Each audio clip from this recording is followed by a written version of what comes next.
Jai Shri Krishna. This video is being recorded for Gita Olympia 2025. Om Shri Paramatmane Namaha. Shrimad Bhagavad Gita अथ प्रथमोऽध्यायः धृतराष्ट्र उवाच धर्मक्षेत्रे कुरुक्षेत्रे समवेतायुयुत्सवः मामकाः पाण्डवाश्चैव किमकुर्वत सञ्जय सञ्जय उवाच दृष्ट्वा तु पाण्डवानीकौ व्यूढन् दुर्योधनस्तदा आचार्यमुपसङ्गम्य राजा वचनमब्रवीत् पश्यैतां पाण्डुपुत्राणाम् आचार्यमहतीं च मुं व्यूढान् द्रुपदपुत्रेण तव शिष्येन धीमताम् अत्र शूरा महेश्वासा भीमार्जुनसमायुधि युयुधानो विराटश्च द्रुपदश्च महारथः दृष्टकेतुश्चेकितानः काशीराजश्च वीर्यवान् पुरुजित्कुन्तिभोजश्च शैब्यश्च नरपुङ्गवः युधामन्युश्च विक्रान्त उत्तमौजाश्च वीर्यवान् सौभद्रो द्रौपदेयाश्च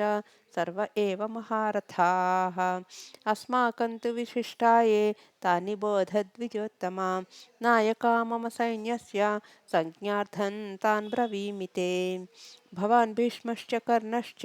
कृपश्च समितिञ्जयः अश्वत्थामा विकर्णश्च सौमदत्तिस्तथैव च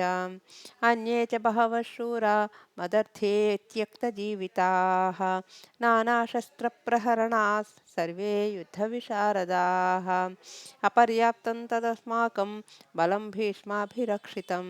पर्याप्तं त्विदमेतेषां बलं भीमाभिरक्षितम् अयनेषु च सर्वेषु यथा भागमवस्थिताः भीष्ममेवाभिरक्षन्तु भवन्तः सर्व एव हि तस्य सञ्जनयन् हर्षं कुरु वृद्धः पितामहः सिंहनादौ विनद्योश्चै शङ्खं दध्मौ प्रतापवान् ततः शङ्खाश्च भैर्यश्च पणवानकगोमुखाः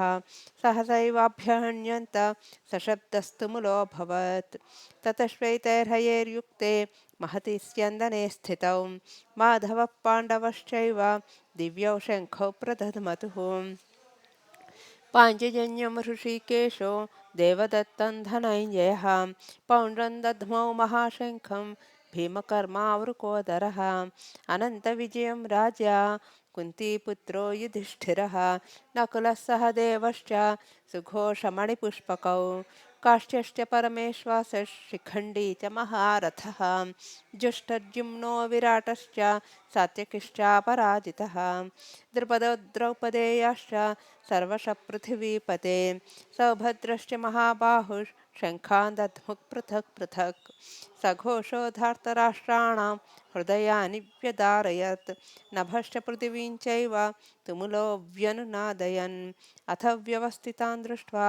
धर्तराष्ट्रान् कपिध्वजः प्रवृत्ते शस्त्रसम्पाते धनुरुद्यम्य पाण्डवः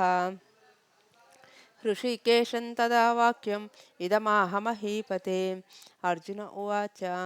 सेनयोरुभयोर्मध्ये रथं स्थापयमेच्युता एवदेतान् निरीक्षेह योद्धुकामानवस्थितान् कर्मया सह योद्धव्यम् अस्मिन् रणसमुद्यमे योत्स्यमानानवेक्षेह एतेऽत्र समागताः धार्तराष्ट्रस्य दुर्बुद्धेर्युद्धे प्रियचिकीर्षवः सञ्जय उवाच एवमुक्तो हृषीकेशो गुडाकेशेन भारत सेनयोरुभयोर्मध्ये स्थापयित्वा रथोत्तमं भीष्मद्रोणप्रमुखतः सर्वेषां च महीक्षिताम् उवाच पार्थ पश्यैतान् समवेतान् कुरूनिति तत्रापश्य स्थितान् पार्थ पितॄनथ पितामहान् आचार्यान् मातुलान् भ्रातॄन् पुत्रान् पौत्रान् सखींस्तथा श्वशुरान् सुहृदश्चैव सेनयोरुभयोरपि तान् समीक्ष स कौन्तेय सर्वान् बन्धूनवस्थितान् कृपया परयाविष्टो विषीदन्निदमब्रवीत् अर्जुन उवाच दृष्ट्वेवं स्वजनं कृष्णा युयुत्सं समुपस्थितं सीदन्ति मम गात्राणि मुखैञ्च परिशुष्यति व्यपदुष्य शरीरे मे रोमहर्षश्च जायते गाण्डीवं संसते हस्तात् त्वक्चैव परिदह्यते न च शक्नोम्यवस्थातुं भ्रमतीव च मे मनः निमित्तानि च पश्यामि विपरीतानि केशव न च श्रेयोऽनुपश्यामि हत्वा स्वजनमाहवे न काङ्क्षे विजयं कृष्ण न च राज्यं सुखानि च किन्नो राज्येन गोविन्द किं भोगैर्जीवितेन वा येषामर्थे काङ्क्षितन्नो राज्यं भोगाः सुखानि च त इमेव स्थिता युद्धे प्राणां त्यक्त्वा धनानि च आचार्यः पितरः पुत्रास्तथैव च पितामहाः मातुलाः श्वशुरः पौत्राः श्यालाः सम्बन्धिनस्तथा एतान्न हन्तुमिच्छामि ज्ञतोऽपि मधुसूदन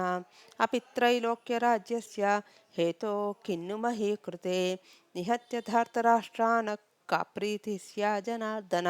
पापमेवाश्रयेदस्मान् हत्वैतानाततायिनः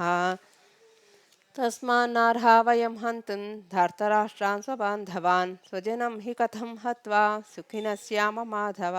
यद्यप्येतेन पश्यन्ति लोभोपहत चेतसः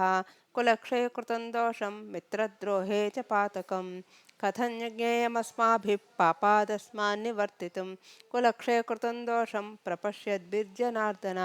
कुलक्षये प्रणश्यन्ति कुलधर्माः सनातनाः धर्मे नष्टे कुलं कृत्स्नम् अधर्मोऽभिभवत्युत अधर्माभिभवात् कृष्णप्रदुष्यन्ति कुलस्त्रियः स्त्रीषु दुष्टासु वार्ष्णेय जायते वर्णसङ्करः सङ्करो नरकायैव कुलघ्नानां कुलस्य च पतन्ति पितरो ह्येषां लुप्तपिण्डोदकक्रियाः दोषैरेतैः कुलघ्नानां वर्णसङ्करकारकैः उत्साज्यन्ते जातिधर्माः कुलधर्माश्च शाश्वताः उत्सन्नकुलधर्माणां मनुष्याणां जनार्दन नरके नियतौ वासो भवतीत्यनुशुश्रुमा अहो बत महत्पापं कर्तुं व्यवसिता वयं यद्राज्यसुखलोभेन हन्तुं स्वजनमुज्यताः यदि मामप्रतीकारम् अशस्त्रं शस्त्रपाणयः धार्तराष्ट्रारणे हन्युस्तन्मे क्षेमतरं भवेत् अर्जुन सञ्जय उवाच एवमुक्त्वार्जुनः सङ्ख्ये रथोपस्थ उपाविशत् विसृजः सशरैः चापं शोकसंविघ्नमानसः ॐ तत्सदिति श्रीमद्भगवद्गीतासु उपनिषत्सु ब्रह्मविद्यायां योगशास्त्रे श्रीकृष्णार्जुनसंवादे अर्जुनविषादयोगो नाम प्रथमोऽध्यायः ॐ श्रीकृष्णार्पणमस्तु।